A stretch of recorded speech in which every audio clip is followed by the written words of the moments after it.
राधे राधे सभी को और नमस्कार। स्वागत है इस चैनल न्यू सक्सेस मंत्रा में एक बार फिर से। और हम लोग शुरू किए हैं NCERT science series. NCERT science series के क्लास 7 का हम लोग पढ़ रहे हैं चैप्टर नंबर 3, जिसमें है कि ऊष्मा यानी कि हीट के बारे में पढ़ रहे थे। कल कुछ हमने जो है डॉक्टरी थर्मामीटर, प्रयोगशाला थर्मामीटर्स के बारे में पढ़ा था। ठीक है, आज हम लोग इसी उसमें ऊष्मा जो चैप्टर है उसके बारे में पढ़ेंगे कि आखिर जो ऊष्मा होता है, हीट, उसका स्थानांतरण कैसे होता है, यानी कि how to transfer transfer heat. ठीक है, यानी कि ऊष्मा का स्थानांतरण कैसे होता है, इस चीज़ को हम लोग इस वीडियो के अंदर पढ़ेंगे। बिल्कुल ध्यान से देखने का और समझने का प्रयास करिएगा। ठीक है, बेहतर तरीके से समझने का प्रयास करिएगा। चलिए, लिखा है कि संभवतः आपने देखा होगा कि जब किसी बर्तन को ज्वाला पर रखते हैं तो वह तप्त हो जाता है। बात सही है। मान लीजिए कि कोई बर्तन है और इसको ज्वाला के नीचे, जैसे ये आपका है, यहाँ पे ये सब आग जल रहा है और इसके नीचे रख देंगे तो ये जो बर्तन होता है बिल्कुल हीट हो जाता है। इसका कारण है कि ऊष्मा जो है ज्वाला से बर्तन की ओर चली जाती है, यानी कि यहाँ से जो हीट निकलता है, ये हीट कहाँ जाता है, बर्तन में के पास जाता है। बर्तन के पास जाएगा तभी तो बर्तन क्या होगा, हीट होगा, गर्म होगा और उसमें से ज्वाला निकलेगी। जब बर्तन को ज्वाला से हटा लेते हैं, यानी कि आग जो है, ये आग है, ठीक है, और इसके नीचे जो बर्तन यहाँ पे रखा हुआ है, यहाँ पे इसको अगर हम बर्तन को हटा लेते हैं तो यह धीरे धीरे ठंडा हो जाता है। ये बर्तन है और ये आग के नीचे से हटा लिया जाए, यहाँ रख दिया जाए तो ये धीरे धीरे क्या होता है, ठंडा हो जाता है। यह ठंडा क्यों हो जाता है? ऊष्मा बर्तन से परिवेश की ओर स्थानांतरित होती है, यानी कि जब भी ऊष्मा होती है बर्तन से प्रवेश की ओर स्थानांतरित हो जाती है। इस प्रकार आप समझ सकते हैं कि दोनों स्थितियों में ऊष्मा गर्म वस्तु से ठंडी वस्तु की ओर प्रवाहित होती है। यानी कि हमेशा याद रखिएगा, जो ऊष्मा होती है वो गर्म वस्तु से ठंडी वस्तु की ओर प्रवाहित होती है। यानी कोई वस्तु, यहाँ पे देखिए, अभी ये जो बर्तन रखे थे ये गर्म था और जैसे ही इसको आग के हवाले से हटाते हैं, दूसरे जगह रख देते हैं तो ये ठंडा हो जाता है। तो ऊष्मा जो है गर्म वस्तु से ठंडी की ओर स्थानांतरित होती है। कहने का मतलब है कि कोई चीज़ गर्म है तो गर्म से ठंडा की ओर ऊष्मा का स्थानांतरण होता है, न कि ठंडा से गर्म की ओर होता है। कोई ठंडा है तो गर्म, यहाँ से ऊष्मा नहीं स्थानांतरित होता है। ऊष्मा का स्थानांतरण जब भी होगा, ठीक है, प्रवाहित जब भी होगा तो वो गर्म वस्तु से ठंडी वस्तु की ओर होता है। वास्तव में सदैव ऊष्मा जो है गर्म वस्तु से अपेक्षा की ठंडी वस्तु की ओर प्रवाहित होती है। यानी ये इंपॉर्टेंट लाइन है, ऊष्मा जो है उसका प्रवाह हमेशा गर्म वस्तु से ठंडी वस्तु की ओर होता है। ये बात को ध्यान रखिएगा, पूछ सकता है। अब है कि पहली जानना चाहती है, क्या इसका अर्थ यह है कि यदि दो वस्तु का ताप समान हो तो ऊष्मा स्थानांतरित नहीं होगा? अब पहली का सवाल है कि क्या अगर दो समान ताप का वस्तु रखा जाए और दोनों एक दूसरे की ओर स्थानांतरित किया जाए तो क्या उसमें ऊष्मा का स्थानांतरण नहीं होगा? पहली का ये सवाल है। आगे है कि ऊष्मा किस प्रकार स्थानांतरित होती है, आइए इसकी खोज करें। जैसे कि आप नीचे देख रहे हैं, एग्जाम्पल के माध्यम से समझाने का प्रयास किया गया है कि फटाफट हम लोग पढ़ते हैं कि एल्युमिनियम या लोहे जैसे किसी धातु की एक छड़ अथवा चपटी पट्टी ले लीजिए। कह रहा है कि एल्युमिनियम का चाहे लोहे का, छड़ पर मोम के छोटे छोटे टुकड़े चिपकाइए। अब जो छड़ लिए हैं उस पर, यहाँ पे ऐसे छड़ ले लिए, इस पर मोम के छोटे छोटे, यहाँ मोम ऐसे चिपका देंगे। छड़ के एक सिरे पर एक प्रयोगशाला स्टैंड कसिए। अब यहाँ पे प्रयोगशाला स्टैंड जैसे यहाँ पे होता है लगा दीजिए। यदि आपको स्टैंड न मिले तो आप छड़ के एक सिरे को ईंट के बीच रखकर दबा सकते हैं। जिसे कह रहा है कि दोनों तरफ, एक तरफ जो है ईंट रख कर उसको क्या करिए, दबा दीजिए। अब छड़ के दूसरे सिरे को गर्म कीजिए और ध्यानपूर्वक देखिए, और एक तरफ से क्या कीजिए, गर्म कीजिए। जैसे कि देखिए यहाँ पे दिखाया गया है कि ये है मोमबत्ती के छोटे छोटे टुकड़े यहाँ पे, ठीक है, और इस छड़ को जो है दो ईंटों के बीच यहाँ पे दबा दिया गया है। अब बोला है कि स्टैंड रहते तो स्टैंड भी लगा देते हैं, और एक तरफ यहाँ से मोमबत्ती को हम क्या कर रहे हैं, हीट कर रहे हैं। जैसे यहाँ पे हीट कर रहे हैं तो देखिए ये धीरे धीरे यहाँ पे हीट कर रहे हैं, धीरे धीरे ये गर्म होते होते पूरा ये छड़ जो है गर्म हो जा रहा है। गर्म हो रहा है तो यहाँ भी मोम है, यहाँ भी मोम है, यहाँ भी मोम है, यहाँ भी मोम है, यहाँ भी मोम है। और जब भी मोम जो है थोड़ा सा उसको हीट लगेगा तो ये मोम जो है पिघलना चालू होता है और नीचे की तरफ गिरना होता है। तो वहीं दिखाया है किसी धातु की पट्टी में ऊष्मा के स्थानांतरण का अध्ययन। समझ में आ गया? कह रहा है कि मोम के टुकड़े का क्या होता है, क्या ये टुकड़े गिरना आरंभ कर देते हैं? कौन सा टुकड़ा सबसे पहले गिरता है? क्या आप सोचते हैं कि ऊष्मा ज्वाला के सबसे निकट के सिरे से दूसरे सिरों की ओर स्थानांतरित होती है? अब क्या आपको समझ में आ रहा है कि ऊष्मा जो है, देखिए कहने का मतलब है कि हमने तो आग यहाँ लगाया है ना, हमने आग इस रॉड को, इस छड़ को, जो लोहे का छड़ है, इसमें हमने आग यहाँ लगाया है, लेकिन यहाँ का जो मोम है वो भी मोम सब पिघल रहे हैं और धीरे धीरे नीचे गिर रहे हैं। ऐसा क्यों? तो यहाँ पे जब लगाए हैं तो यहाँ से ये जो छड़ है, इस छड़ में जो है ऊष्मा का स्थानांतरण हो रहा है। यहाँ पे लगाए, आग यहाँ दिए हैं, लेकिन यहाँ से ऊष्मा का स्थानांतरण धीरे धीरे हो रहा है। जब ऊष्मा का स्थानांतरण हो रहा है एक सिरे से दूसरे सिरे की ओर स्थानांतरित होता है, और वह प्रक्रम जिसमें ऊष्मा किसी वस्तु के गर्म सिरे से ठंडे सिरे की ओर स्थानांतरित होती है चालन कहलाता है। तो वही है, याद रखिएगा कि चालन क्या कहलाता है। तो याद रखना है आपको कि गर्म सिरे से ठंडे सिरे की ओर। देखिए यहाँ पे आग लगाए ना, तो पहले तो यहाँ गर्म होगा, धीरे धीरे धीरे धीरे धीरे धीरे धीरे धीरे यहाँ तक गर्म होगा, यानी कि ये इधर ठंडा है तो गर्म सिरे से कहाँ जा रहा है, ठंडा की ओर जा रहा है। तो वही कह रहा है कि वह प्रक्रम यानी कि वह प्रक्रिया जिसमें ऊष्मा जो है किसी वस्तु के गर्म सिरे से ठंडे सिरे की ओर स्थानांतरित होती है चालन कहलाता है। ना हो ठोसों में ऊष्मा प्रायः चालन के प्रक्रम द्वारा क्या होती हैं, स्थानांतरित होती हैं। तो कह रहा है कि ये बात एकदम याद रखिएगा, पूछेगा कि ठोस में ऊष्मा का स्थानांतरण कैसे होता है। कई बार पूछा है कि ठोस में ऊष्मा का स्थानांतरण किसके माध्यम से होता है, ठोस में ऊष्मा का स्थानांतरण। तो याद रखिएगा चालन प्रक्रिया द्वारा। ठोस में ऊष्मा का स्थानांतरण किसके माध्यम से होता है, चालन प्रक्रिया द्वारा। याद हो गया ना। तो ठोस में ऊष्मा का स्थानांतरण किस प्रक्रिया द्वारा, चालन द्वारा होता है, चालन द्वारा। बहुत इंपॉर्टेंट है, वह प्रक्रम जिसमें ऊष्मा किसी वस्तु के गर्म सिरे से ठंडे सिरे की ओर स्थानांतरित होती है चालन कहलाता है। ठीक है, ठोसों में ऊष्मा जो है प्रायः चालन के प्रक्रम द्वारा स्थानांतरित होती है। ये एकदम इंपॉर्टेंट पॉइंट है। ठीक है, इसको आपको क्या करना है, याद कर लेना है। आगे बोला है कि क्या सभी पदार्थों में ऊष्मा का चालन आसानी से होता है। कह रहा है कि क्या सभी पदार्थ जो हैं उसमें ऊष्मा का चालन आसानी से हो जाता है। आपने अवश्य देखा होगा कि खाना पकाने के लिए उपयोग किए जाने वाले धातु के बर्तन में प्लास्टिक या लकड़ी का हत्थी लगी होती हैं। देखा होगा कि जो खाना पकाते हैं तो उसका जो बर्तन होता है उसे जो है प्लास्टिक या लकड़ी की हत्थी लगा होता है धातु के बर्तन में। ठीक है, मतलब जो उसका हैंडल जो बोला जाता है उसी को हत्थी बोला है। क्या आप किसी तप्त बर्तन को हत्थी से पकड़कर बिना हाथ जलाए उठा सकते हैं। तो वही कह रहा है, क्या किसी आप तप्त बर्तन, एकदम बर्तन गर्म है और हत्थी से पकड़कर बिना हाथ जलाए उठा सकते हैं, बोला है। अब आगे देखिए, कह रहा है क्रियाकलाप 3.7। क्रियाकलाप 3.7 में क्या है, किसी भी छोटे बर्तन या बीकर में गर्म पानी लीजिए। कुछ वस्तुएं जैसे कि स्टील की चम्मच, प्लास्टिक का स्केल, पेंसिल, विभाजनी एकत्रित कीजिए। इन सभी वस्तुओं को एक सिरे को गर्म पानी में डुबाइए। कुछ देर प्रतीक्षा करने के बाद दूसरे सिरे को छू कर देखिए। कह रहा है कि एक बर्तन ले लीजिए, ठीक है, छोटा बर्तन लीजिए, उसको उसमें गर्म पानी डाल दीजिए। जैसे कि कुछ वस्तुएं जैसे कि इस्पात ले लीजिए, साथ की चम्मच ले लीजिए, प्लास्टिक का स्केल ले लीजिए, सब ले लीजिए। ठीक है, जो पदार्थ, अब देखिए कह रहा है कि जो पदार्थ और गर्म पानी के अंदर डालिए। जो पदार्थ अपने से होकर ऊष्मा को आसानी से जाने देता है उन्हें ऊष्मा का चालक कहते हैं। यानी पूछता है कि ऊष्मा का चालक क्या है, सुचालक क्या है।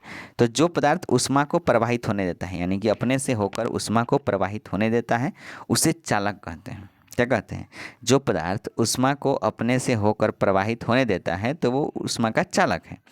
जैसे इसके उदाहरण क्या हो सकते हैं, तो इसके उदाहरण में आपका एल्युमिनियम जो है, एल्युमिनियम है, इसमें ऊष्मा का स्थानांतरण हो जाता है तो ये ऊष्मा का चालक है।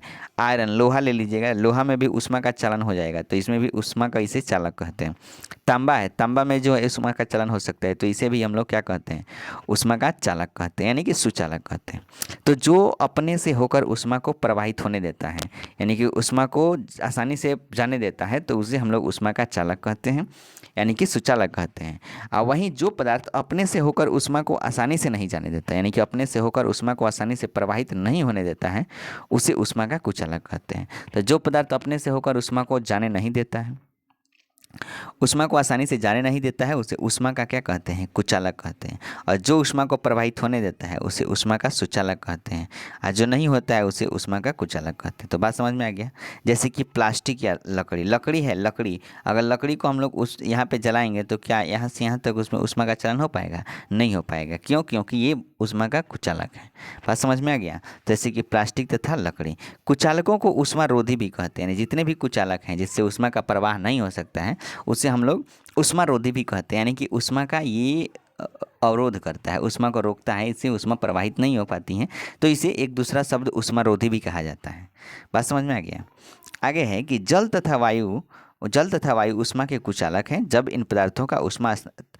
इन पदार्थों में ऊष्मा स्थानांतरण कैसे होता है, आइए पता लगाएं। कह रहा है कि जल तथा वायु, यानी कि जो जल है और जो वायु है, ये तो ऊष्मा का कुचालक होता है, यानी ऊष्मा इसमें प्रवाहित नहीं होता है। तो आखिर इसमें ऊष्मा का स्थानांतरण कैसे होता है, ये ऊष्मा का जब कुचालक है तो इसमें ऊष्मा का स्थानांतरण कैसे होता है, इस चीज़ को यहाँ पे दिखाने का प्रयास किया गया। चलिए तो क्रियाकलाप 3.8 पढ़ते हैं। लिखा है कि गोल पेंदे का फ्लास्क लीजिए। फ्लास्क जैसे कि आप यहाँ पे देख सकते हैं, इसे ही कहते हैं फ्लास्क। देखिए ये गोल पेंदे का है ऐसे करके। चलिए आगे ले लीजिए ना। यदि फ्लास्क उपलब्ध ना हो तो बीकर लिया जा सकता है। इसे जल से 2 तिहाई भर दीजिए, उसमें जल डाल दीजिए। इसकी किसी तिपाई पर रखकर अथवा फ्लास्क को रखने का कोई ऐसा प्रबंध कीजिए जिससे आप इसके नीचे एक मोमबत्ती रखकर इसे गर्म कर सकें। यानी कि रखने का एक व्यवस्था रखिए, स्टैंड जिसको बोल रहा है। इसके नीचे हम मोमबत्ती रखकर इसको क्या कर सकें, गर्म कर सकें। फ्लास्क में जल के स्थिर होने की प्रतीक्षा कीजिए। यानी कि जल जब स्थिर हो जाता है उसका इंतज़ार करिए कि कब जल जो है एकदम रुक जाता है। एक स्ट्रॉ की सहायता से फ्लास्क के पेंदे पर पोटेशियम परमैंगनेट का एक क्रिस्टल धीरे से रख दीजिए। अब क्रिस्टल के ठीक नीचे मोमबत्ती जलाकर जल को गर्म कीजिए। अपने प्रेक्षणों को नोटबुक में लिखिए तथा जो आप देख रहे हैं आप चित्र भी बनाइए। जब जल को गर्म करते हैं तो ज्वाला के पास का जल गर्म हो जाता है। गर्म जल ऊपर उठता है और इस गर्म जल के आसपास का ठंडा जल उसका स्थान ले लेता है। तो देखिए क्या होता है, ध्यान से समझिए कि जब भी ये मान लीजिए कि ये हैं बर्तन रख दिए, हम नॉर्मल समझाते हैं। यहाँ से इसमें हम पानी रखे हुए हैं, ठीक है, पानी रखे हुए। नीचे से हमने क्या किया कि एक मोमबत्ती जो है, एक कैंडल जो है हमने जला दिया। यहाँ पे एक कैंडल एक जला दिए हैं। तो यहाँ पे क्या हो रहा है, सबसे पहले जो जल गर्म होगा ये वाले स्थान का जल गर्म होगा, ठीक है। ऊपर वाला जल एकदम ठंडा रहता है, ऊपर वाला जल ठंडा रहेगा और सबसे पहले ये नीचे वाला गर्म जो जल है वो क्या होगा, यहाँ पे रहेगा। और जो गर्म जल होता है ना वो हल्का होता है। क्या होता है, जो गर्म जल होता है वो हल्का होता है। तो ये क्या होगा कि नीचे वाला यहाँ पे जो गर्म जल है ये ऊपर उठने का प्रयास करेगा। यानी कि गर्म जल ऊपर निकलने का प्रयास करेगा और जैसे ही यहाँ से गर्म जल ऊपर निकलने का प्रयास करेगा ठंडा जल इसका स्थान घेरते जाएंगे। ठंडा जल यानी कि यहाँ से गर्म जल निकल रहा है और इसी गर्म जल के जगह पे ठंडा जल आकर मिल रहा है। जब यहाँ पे ठंडा जल मिल रहा है और ये गर्म जल क्या हो रहा है, बाहर निकल रहा है।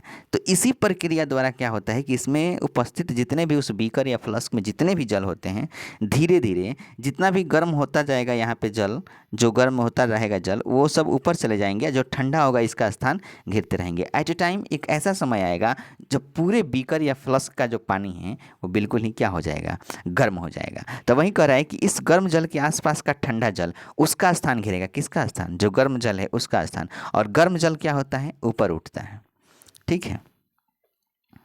यहाँ पे देखिए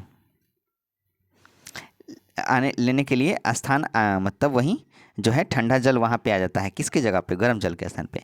फिर यह जल भी गर्म होकर ऊपर उठता है। फिर क्या होता है कि जो ठंडा है वहाँ पे आग लगेगा, फिर वो जो थोड़ा सा उष्मा मिलेगी तो वो जो गर्म हो जाएगा, फिर वो जल क्या होगा, ऊपर उठेगा तथा आसपास से जल फिर इसके स्थान पर आ जाते हैं। तो अभी आपको बताएं कि ऐसा प्रक्रिया चलते रहता है और यह प्रक्रिया तब तक चलती रहती है जब तक कि सारा जल गर्म ना हो जाए। यानी कि पूरा का पूरा जल जब गर्म ना हो जाए तब तक ये प्रक्रिया चलती रहती है। ऊष्मा स्थानांतरण की इस विधि को संवहन कहते हैं और इसी विधि को क्या कहते हैं, संवहन कहते हैं। क्या कहते हैं, संवहन कहते हैं। तो वही बात आपको समझ में समझाना था। जैसे कि आप यहाँ पे देख सकते हैं, ये एक है आपका फ्लास्क मान लीजिए, ठीक है। यहाँ पे ऐसे करके है, पानी इसके अंदर डाला हुआ है, यहाँ से नीचे से आग लगा दिया गया है, मतलब ऊष्मा दिया जा रहा है। तो सबसे पहला जो पानी गर्म होगा वो यहाँ का पानी गर्म होगा, यहाँ का पानी गर्म होगा, बाकी पानी क्या है, ठंडा है।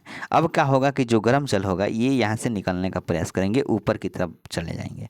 ऊपर की तरफ चले जाएंगे तो गर्म जल तो ऊपर चला गया, फिर बाकी जो ठंडा जल है उसका स्थान क्या करेंगे, यहाँ पे घेर लेंगे, उसका स्थान घेर लेंगे, किसका, गर्म जल का। और इस तरह से प्रक्रिया, फिर ये जो ठंडा जल यहाँ पे इसका स्थान घेरा, फिर ये गर्म होगा यहाँ पे उष्मा से और फिर ये ऊपर निकलेगा, फिर बाकी जो ठंडा जल है आएगा। और ये प्रक्रिया चलते रहता है। कब तक चलते रहता है कि जब तक उस फ्लास्क या जो बर्तन है उसका पूरा पानी जो है गर्म ना हो जाए। और जब पूरा पानी गर्म हो जाता है, और इसी प्रक्रिया को हम लोग संवहन कहते हैं, ठीक है। अब देखिए लिखा है कि वायु में ऊष्मा का स्थानांतरण किस प्रक्रिया द्वारा होता है, धुआं किस दिशा में होता है। ऊष्मा स्रोत के पास की वायु गर्म होकर ऊपर उठ जाती है, ऊष्मा स्रोत के पास की वायु गर्म होकर ऊपर उठती है, इस प्रकार यह वायु भी गर्म हो जाती है और यह प्रक्रिया चलती रहती है। जिस तरह से ये आपका जल वाला कंडीशन था वैसे ही क्या है वायु में भी होता है कि वायु जो होता है इसमें भी ऊष्मा का स्थानांतरण कैसे होता है। तो देखिए ऊष्मा का स्थानांतरण कैसे होता है। तो यहाँ पे जो गर्म वायु है, गर्म वायु वो हमेशा जो है ऊपर उठेगा, ठीक है। जो गर्म यहाँ मतलब यहाँ पे अगर हम लोग आग लगाएं, यहाँ पे हमने आग लगा दिया, मान लीजिए कि ये आग लगा दिया। अब आग लगाए तो यहाँ पे जो यहाँ का जो वायु है सबसे पहले गर्म होगा। जब यहाँ का वायु सबसे पहले गर्म होगा तो ये वायु जो है ऊपर की तरफ भागेगा। ऊपर जब जाएगा तो फिर इसके साइड में, माने इधर वाला जो वायु है, इधर वाला वायु है, ये तो बिल्कुल ठंडा है, ठीक है। अब ये वाला जो है यहाँ पे आएगा, गर्म इसके स्थान पर आएगा। अब इसके स्थान पर आएगा तो फिर ये ठंडा वायु जो है यहाँ पे आएगा और फिर ये गर्म होगा तो फिर ये ऊपर जाएगा, ठीक है। जिस तरीके से पानी वाला प्रोसेस था वैसे ही ये भी प्रोसेस था, और इसी प्रक्रिया को हम लोग कहते हैं संवहन। तो आपके जो एग्जाम में सवाल बनता है वो पूछता है कि बताइए कि द्रव और ऐसे पूछेगा, द्रव और गैसों में ऊष्मा का स्थानांतरण कैसे होता है, पूछेगा कि द्रव और गैसों में ऊष्मा का स्थानांतरण कैसे होता है। तो आपको याद रखना है कि द्रव और गैसों में ऊष्मा का स्थानांतरण होता है समवहन विधि द्वारा। किस विधि द्वारा? समवहन विधि द्वारा। समवहन विधि क्या है आप समझ चुके हैं। वैसे पूछेगा कि ठोस में ऊष्मा का स्थानांतरण कैसे होता है, ठोस में, तो आपको बताना है ठोस में होता है चालन विधि द्वारा। ठोस में चालन विधि द्वारा ऊष्मा का स्थानांतरण, और द्रव और गैसों में किसका द्वारा होता है, तो समवहन विधि द्वारा। समवहन विधि द्वारा होता है ठोस और समवहन विधि द्वारा होता है द्रव और गैसों में, जबकि ठोस में होता है चालन विधि द्वारा। अब बात समझ में आ गया, चलिए आगे देखते हैं। आगे बोला है कि एक मोमबत्ती जलाइए, अपने एक हाथ को ज्वाला के ऊपर तथा दूसरे हाथ को ज्वाला के पार्श्व में रखिए। क्या आपके दोनों हाथ समान गर्मी का अनुभव करते हैं? नहीं तो कौन सा हाथ अधिक गर्म अनुभव करता है, ऐसा क्यों? तो देखिए, जैसे कि यहाँ पे आपको दिखाया गया है कि एक मोमबत्ती यहाँ पे जला दिया गया है, ठीक है। एक हाथ को क्या किया है, पार्श्व रखा है, और एक क्या किया है, एकदम ठीक मोमबत्ती के ठीक सामने है ऊपर, और एक इसके पीछे है, पार्श्व बगल में जैसे होता है, तो ये बगल में हाथ उसका रखा हुआ है, और ये क्या रखा है, ऊपर है। वायु में ऊष्मा का स्थानांतरण संवहन द्वारा होता है। बात समझ में आ गया। चलिए आगे देखिए, कह रहे हैं कि सावधान, अपने हाथों को ज्वाला से सुरक्षित दूरी पर रखिए जिससे कि वे जले नहीं। मतलब थोड़ा सा ऊपर रखिए, जले नहीं। ध्यान दीजिए, ऊपर की ओर वायु संवहन द्वारा गर्म होते हैं, यानी कि ऊपर की ओर जो वायु जाता है, अभी आपको बताएं संवहन द्वारा ऐसा होता है। इसलिए ज्वाला से ऊपर का हाथ जो है गर्मी अनुभव करता है, तथापि पार्श्व की वायु संवहन द्वारा गर्म नहीं हो पाती है। तथापि पार्श्व की वायु यानी कि जो बगल की वायु है, हवा है, उस संवहन द्वारा क्या होता है, गर्म नहीं हो पाती है। इसीलिए वायु लौ के ऊपर की वायु जैसे गर्म नहीं होती, इसीलिए जो बगल की जो हवा है वो लौ के ऊपर की जो हवा है उसके जैसा गर्म नहीं होता है। तो अभी आपको बताएं कि यहाँ वाला ठंडा होगा, ठीक है, ये वाला जो यहाँ का जो वायु होगा इसके पास वो ठंडा होगा, जबकि इसके ऊपर का जो है ये गर्म होगा, ठीक है। फिर क्या होता है कि जैसे ही उठेगा तो ये इसका स्थान ग्रहण कर लेता है। तो वही कह रहा है कि जो पार्श्व की वायु जो होता है इस संवहन द्वारा गर्म नहीं होता है, ठीक है।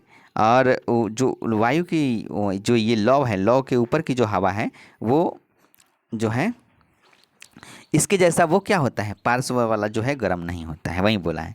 देखिए आगे बोला है कि तटीय क्षेत्रों में रहने वाले लोग एक मनोरंजक परिघटना का अनुभव करते हैं। दिन के समय स्थल जल की अपेक्षा शीघ्र गर्म होता है। ध्यान दीजिएगा, क्या पूछ रहा है कि जो भी तटीय क्षेत्र में रहते हैं, यानी कि जहाँ पे तटीय क्षेत्र है, वहाँ पे रहने वाले लोग जो हैं मनोरंजक परिघटना का अनुभव करते हैं। माने एक ऐसी परिघटना का अनुभव करते हैं जो बहुत ही मनोरंजक वाला होता है। कह रहा है कि दिन के समय स्थल, धरती या थल जल की अपेक्षा शीघ्र गर्म होता है। यानी कि वहाँ पे दिन के समय क्या होता है कि जो धरती है ना वो जल की अपेक्षा जल्दी गर्म होता है। यानी कि पानी की अपेक्षा जो है जल्दी गर्म कौन होता है, धरती। कहाँ पे, जो तटीय क्षेत्र है। तो वही बात तो है, थोड़ा सा मनोरंजक है कि नहीं, कि जो स्थल है वहाँ पे धरती जो है वो जल की अपेक्षा क्या होगा, जल्दी से गर्म होगा। आगे बोला है कि स्थल के ऊपर की वायु गर्म होकर ऊपर उठती है। यानी कि जो हवा, जो जमीन है, ये जब स्थल हो गया, यहाँ की जो वायु है यहाँ पे गर्म होगा, गर्म होकर क्या होगा, ऊपर की तरफ उठेगा। इसका स्थान लेने के लिए समुद्र की वायु, ठंडी वायु स्थल की ओर बहती है, और इसका स्थान यानी कि यहाँ पे जो गर्म जो है निकल रहा है, गर्म निकल कर ऊपर आए तो फिर यहाँ पे आना चाहिए ना वायु, यहाँ पे वायु आना चाहिए। तो यहाँ पे जो ये समुद्र है, इस समुद्र से निकलने वाली जो ठंडी हवाएं यहाँ पे आती है। समुद्र से निकलने वाली ठंडी हवाएं क्या होती हैं, यहाँ पे आती हैं। तो वही कह रहा है कि इसका स्थान लेने के लिए इसका स्थान लेने के लिए समुद्र की ओर से ठंडी वायु स्थल की ओर बहती है। चक्र को पूरा करने के लिए स्थल की ओर से गर्म वायु समुद्र की ओर बह जाती है, और यहाँ से जो जमीन की ओर ये स्थल की ओर जो वायु बह रहा है ये तो गर्म होता है, ये जाता है किधर, समुद्र की ओर। और स्थल से वायु जो जाता है समुद्र की ओर ये गर्म वायु होता है, और समुद्र से जो स्थल की ओर वायु आता है वो ठंडा होता है, और स्थल की ओर आता है इसको गर्म करके ऊपर भेज देता है। फिर जो इधर से गर्म वायु होता है उस समुद्र की ओर जाता है। अब वहीं बोला है कि समुद्र की ओर से आने वाली वायु को समुद्र समीर कहते हैं। समीर माने होता है हवा, यानी कि समुद्र की ओर से जो हवा बहता है उसे कहते हैं समुद्र समीर। समुद्र समीर की ठंडी वायु का लाभ उठाने के लिए तटीय क्षेत्रों के भवनों में खिड़कियां समुद्र की ओर बनाई जाती हैं, यानी कि जो ठंडी ठंडी हवा है उसका लाभ उठाने के लिए जो खिड़की आप देखे होंगे वो अक्सर जो है क्या बनाता है, समुद्र की ओर बनाया जाता है, ठीक है, ताकि जो है वहाँ मतलब ठंडी हवाएं आए। रात्रि में यह प्रक्रम ठीक विपरीत हो जाता है। जैसे ही रात होता है वह बिल्कुल प्रक्रिया क्या होता है, उल्टा हो जाता है। समुद्र का जल स्थल की अपेक्षा धीमी गति से ठंडा होता है, यानी कि जो समुद्र का जो जल होता है वो स्थल की अपेक्षा धीमी गति से ठंडा होता है। इसीलिए स्थल की ओर से ठंडी वायु समुद्र की ओर बहती है। इसीलिए जो क्या होता है, जो स्थल की ओर से ठंडी वायु जो है वो कहाँ होता है, समुद्र की ओर बहता है। देखिए अभी दिन में क्या होता था, ये वाला खाली आपको याद रखना है कि दिन में क्या होता था। दिन के समय जो स्थल था जल की अपेक्षा शीघ्र गर्म होता है, यानी कि स्थल के ऊपर की वायु गर्म होकर ऊपर उठती है। यानी कहने का मतलब है कि जो स्थल वाला जो हवा है जो स्थल पर है वो जल की अपेक्षा शीघ्र गर्म होता है। स्थल धरती जल्दी गर्म होता है जल की अपेक्षा, कब, दिन में। लेकिन वहीं क्या होता है, वहीं अगर हम रात्रि की बात करें तो समुद्र का जल स्थल की अपेक्षा धीमी गति से ठंडा होता है। इसीलिए स्थल की ओर से ठंडी वायु समुद्र की ओर जाती है, और उस समय धीरे धीरे ठंडा होता है कौन, स्थल, और वायु जो है उधर जो स्थल की ओर से ठंडी वायु कहाँ जाती है, समुद्र की तरफ जाती है।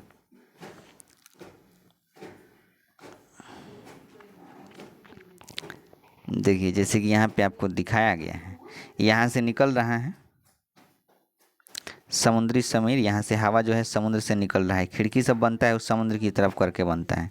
ये थल समुद्र है, थल समीर है। थल से माने भूमि से, यानी कि पृथ्वी से माने धरती से जो है बहने वाली हवा किधर जाती है, समुद्र की ओर जाती है, ठीक है। यहाँ पे देखिए ये जो दिखाया है, ये दिखाया है कि जो समुद्र से जो निकलता है हवा वो ठंडी होता है, और स्थल से जो समुद्र की ओर जाता है वो गर्म होता है।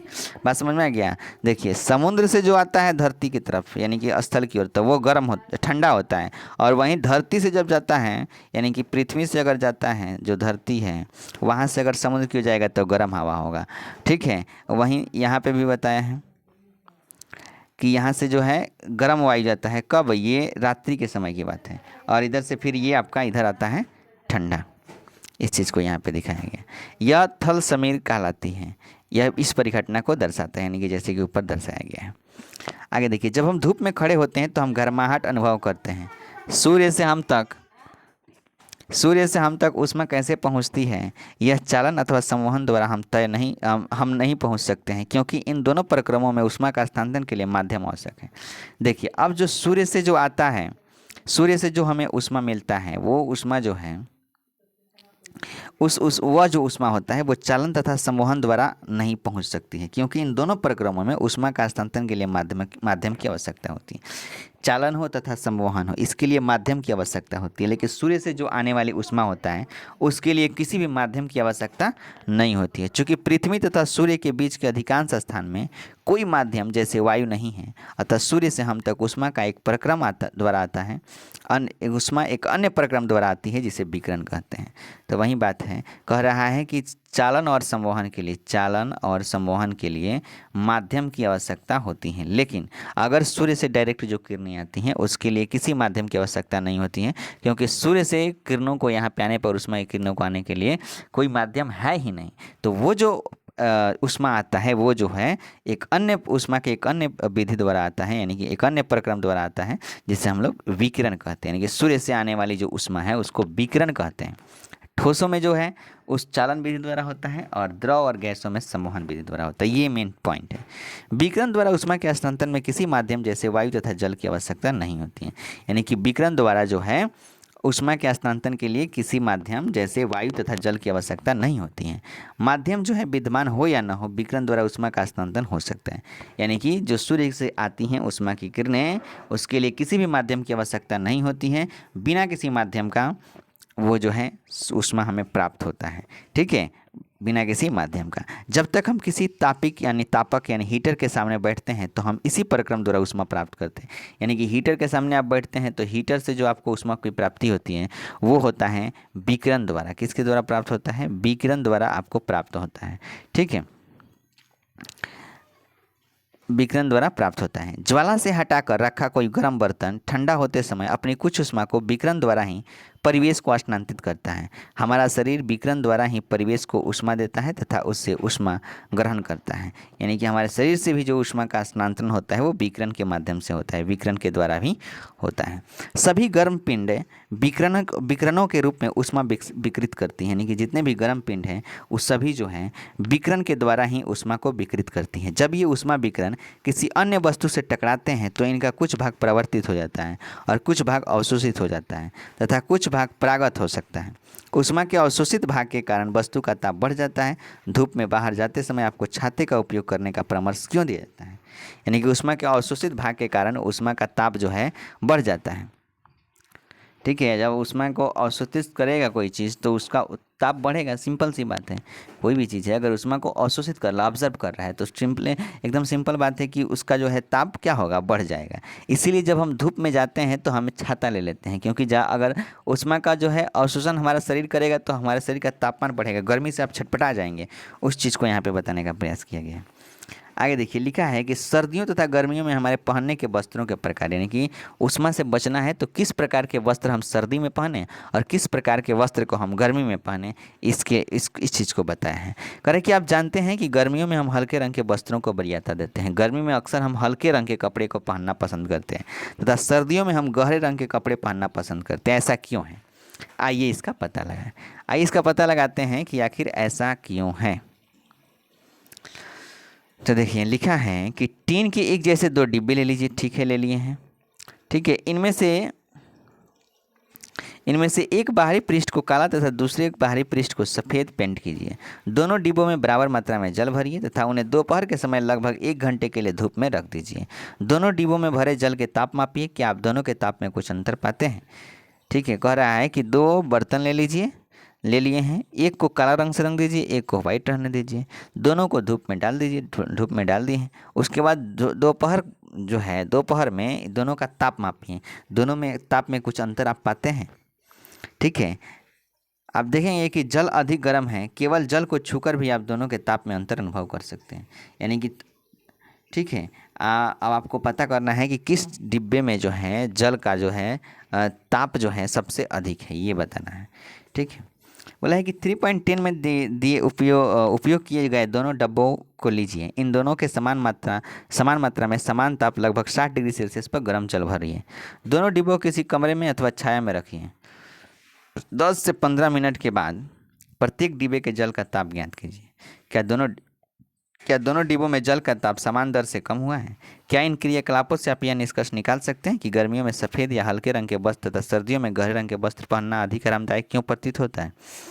अब देखेंगे कि जो काला जो है वो क्या होगा? गर्मी यानी कि धूप को क्या करेगा? अवशोषित करेगा तो वो जल्दी गर्म होगा तो पानी भी क्या होगा? जल्दी गर्म होगा। लेकिन जो सफ़ेद कलर का कपड़ा होता है वो जो है गर्मी को यानी कि ऊष्मा को अवशोषित नहीं करता है। ठीक है, इससे वो थोड़ा सा उसको आपको रिलीफ मिलता है, आराम प्रतीत होता है।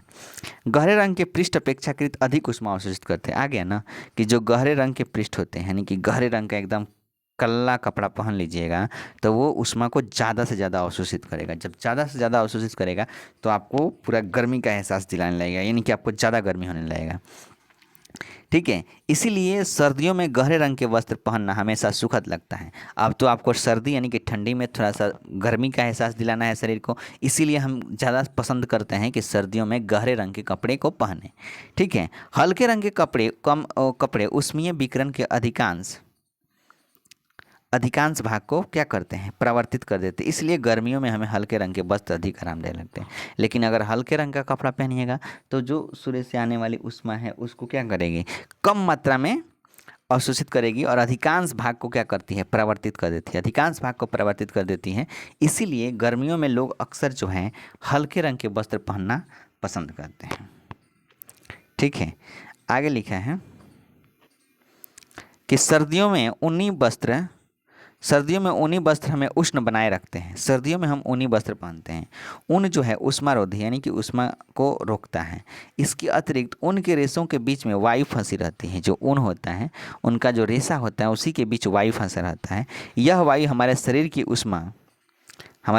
ऊष्मा को ठंडे परिवेश की ओर विकृत होने से रोकती है, अतः हमें उष्णता का अनुभव होता है। उसके अंदर क्या होता है कि जो ऊनी वस्त्र पहनते हैं उसके रेशों के बीच वायु फंसा रहता है, और वायु फंसा रहता है तो बाहरी जो ठंडी हवाएं हैं वो हमारे अंदर जाने नहीं देता है। अंदर जाने नहीं देता है तो अंदर से जो हम पहने रहते हैं ऊनी वस्त्र उसके बीच जो वायु रहता है, और वायु क्या करता है, इधर से जो ठंडी हवाएं जाती हैं उसको रोकने का उसका प्रयोग करता है, रोकता है। ठीक है, और अंदर जाने नहीं देता है। इसीलिए क्या होता है कि अंदर से हम गर्म महसूस करते हैं, उष्णता का अनुभव करते हैं, वही बोला है। मान लीजिए कि सर्दियों में आप एक मोटे कंबल अथवा एक के ऊपर एक जुड़े दो पतले कंबलों में से किसी एक का चुनाव करके उपयोग करने की छूट है, तो आप इनमें से किसे चुनेंगे और क्यों? याद रखिए, दो कंबलों के बीच में वायु की एक परत विद्यमान है। तो स्वाभाविक सी है, दो कंबलों के बीच वायु विद्यमान है, और वहाँ पे जो है एक की अपेक्षा ये दो कंबलों से ज़्यादा जो है ठंडी मतलब प्रवेश नहीं कर पाएगा, वायु फंसा रहता है, जाने नहीं देगा तो आप जो है थोड़ा सा गर्मी महसूस करेंगे। इसी चीज़ को दिखाया है। इस तरीके से ये चैप्टर जो है बिल्कुल ही ख़त्म हो गया है। यहाँ पे आपने क्या सीखा, तो आपने इसका जो है आपको क्या बोलेंगे, नोट्स जब आपको मिलेगा तो नोट्स में हम इसके इंपॉर्टेंट फैक्ट्स को, एकदम इंपॉर्टेंट पॉइंट जो कि एग्जाम पॉइंट ऑफ व्यू से इंपॉर्टेंट है, उस चीज़ को हम आपको उस नोट्स के माध्यम से दिया जाएगा और आप उसको देखने और समझने का प्रयास करेंगे। जो भी इंपॉर्टेंट क्वेश्चन इसके अंदर हैं उन सभी को उस नोट्स के माध्यम से करा दिया जाएगा। ठीक है, तो चलिए इस वीडियो में इतना ही, फिर मिलते हैं नेक्स्ट वीडियो में। तब तक ख्याल रखिए अपना, पढ़ते रहिए, मुस्कुराते रहिए, हंसते रहिए। जय हिंद, जय भारत, थैंक यू।